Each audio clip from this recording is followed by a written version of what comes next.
Halo semuanya, perkenalkan kelompok kami yang terdiri dari saya Brian Oliver, lalu ada Stephen Moses dan juga Leandro Tiari serta Gilbert Lauren. Dan pada kesempatan ini kami akan mempresentasikan mengenai proyek SPD kami, yaitu mengenai FTW Library. Jadi di sini kami membuat suatu website untuk library, di mana user yang ada akan dibagi menjadi dua, yaitu admin dan juga student. Di sini admin dapat melakukan manipulasi dari database yang ada, di mana bisa menambahkan buku, menambahkan author, ataupun memberikan buku kepada student. Sedangkan para student dapat meminjam buku, di mana buku ini diisukan oleh admin, dan student dapat melihat buku apa saja, author apa saja, dan pinjaman buku mereka. Oke, selanjutnya. Baik, kita juga sekarang kita akan mencoba melihat fitur yang disediakan oleh admin pada akun admin. Nah, jika kita belum memiliki akun, maka kita dapat melakukan sign up terlebih dahulu. Namun, karena kita telah memiliki akun, maka kita akan simulasikan hanya login saja. Nah, kita harus mengisi username dan password yang telah kita daftarkan. Baik, setelah login, di sini adalah seluruh fitur yang dapat dilakukan pada mode admin. Nah, di sini kita dapat mengakses buku, mengakses seluruh author yang ada, melakukan issue buku, dan melihat student yang melakukan peminjaman buku. Nah, pertama kita akan mengecek fitur dari menambahkan buku. Nah, di sini kita harus mengisi dengan nama dari buku yang ingin kita tambahkan, registration number dari buku tersebut, kemudian author. Nah, di sini author harus ditambahkan terlebih dahulu oleh fitur author sebelum dapat dipilih. Kemudian kita juga dapat menambahkan kategorinya dari buku tersebut dan kita juga harus mengisi bahasa dari buku tersebut. Kemudian kita hanya harus menekan add book dan buku tersebut akan dapat ditambahkan.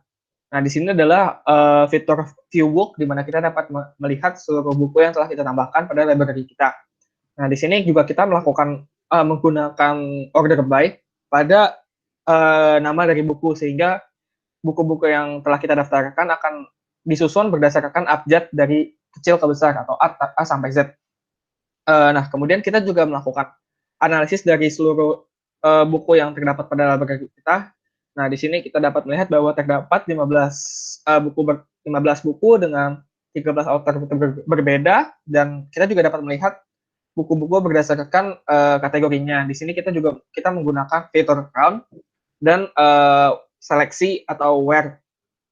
Kemudian kita juga dapat melihat buku berdasarkan bahasanya. Jadi terdapat 6 bahasa pada seluruh buku yang berada di library dan kita juga dapat melihat bahwa berapa banyak buku berdasarkan bahasanya.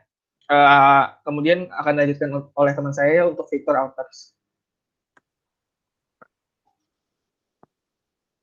Seperti yang dijelaskan sebelumnya, untuk menambahkan buku, kita perlu menambahkan author terlebih dahulu.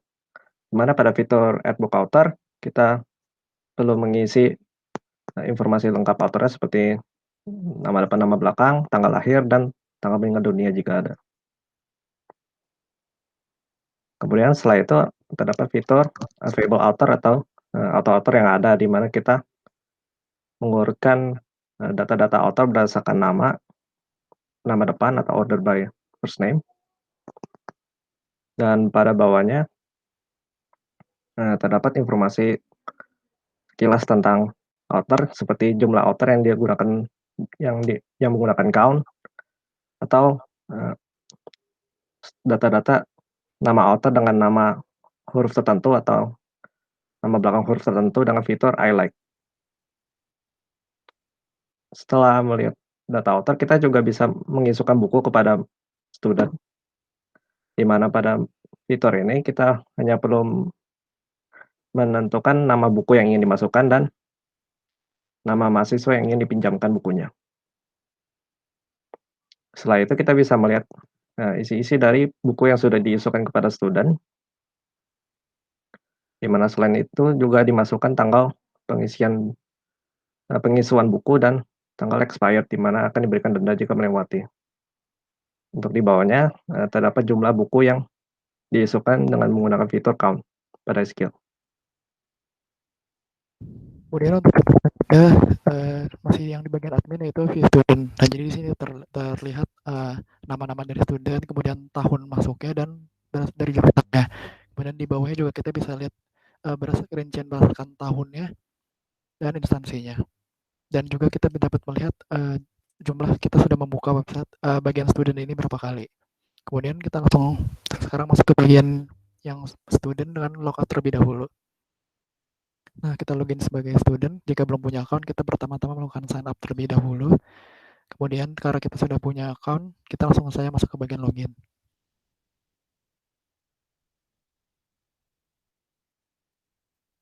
Jadi kita masukin username sama password kita, kemudian kita login. Nah, di sini jika kita masuk sebagai student ada 3 fitur. Pertama bisa melihat semua buku, kemudian melihat penulis dan buku yang kita pinjam. Nah, ini untuk bagian 6 kita melihat semua buku. Jadi di sini kita dapat melihat semua buku yang tersedia dan dengan rinciannya, jumlah bukunya, penulisnya, jenis bukunya, dan juga bahasa yang sama seperti yang ada terdapat di menu admin tadi. Kemudian yang kedua yaitu untuk melihat penulisnya pada bagian view authors. Nah, di sini kita dapat melihat penulisnya kurang lebih juga masih sama seperti yang ada di fitur admin. Cuman bedanya di sini kita tidak dapat memanipulasi data, hanya dapat melihat datanya saja. Dan juga kita dapat melihat sama ya seperti nama sama persis seperti yang ada di admin. Kemudian untuk yang terakhir adalah melihat buku yang kita pinjam. Di situ kita dapat melihat tanggal kita meminjamnya. Oke, kemudian akan dilanjutkan oleh teman saya. Nah, oke, jadi seluruh fitur-fitur yang ada baik dari admin dan juga student ini akan berhubungan langsung antara dari Django Python yang kita gunakan dengan library yang dinamakan FTUI libdb ini. Oke, di sini terdapat sekitar ada 15 dari tabel yang digunakan.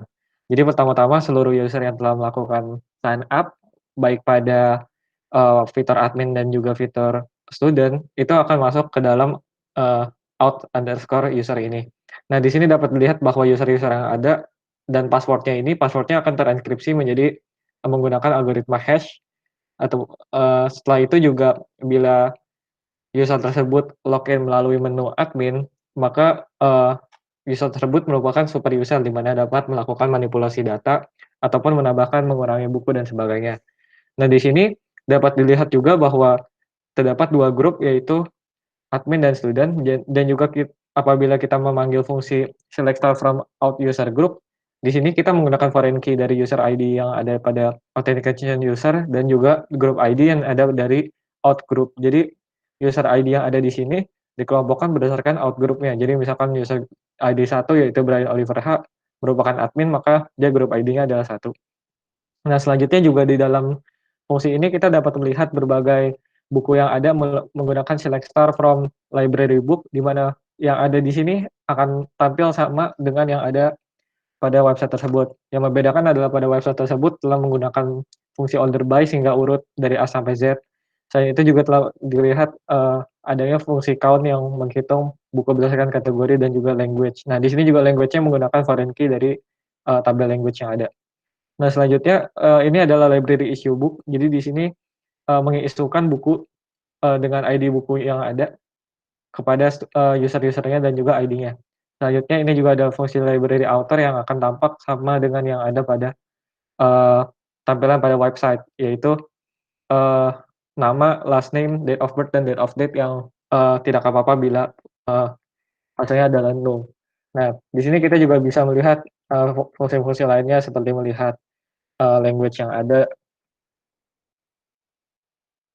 di mana language ini dan ID-nya akan dipanggil di dalam fungsi select star from library book, yaitu pada tabel yang terlihat pada tabel ini. Oke, sekian presentasi dari kelompok kami. Kami mohon maaf bila ada salah kata yang kurang berkenan. Terima kasih.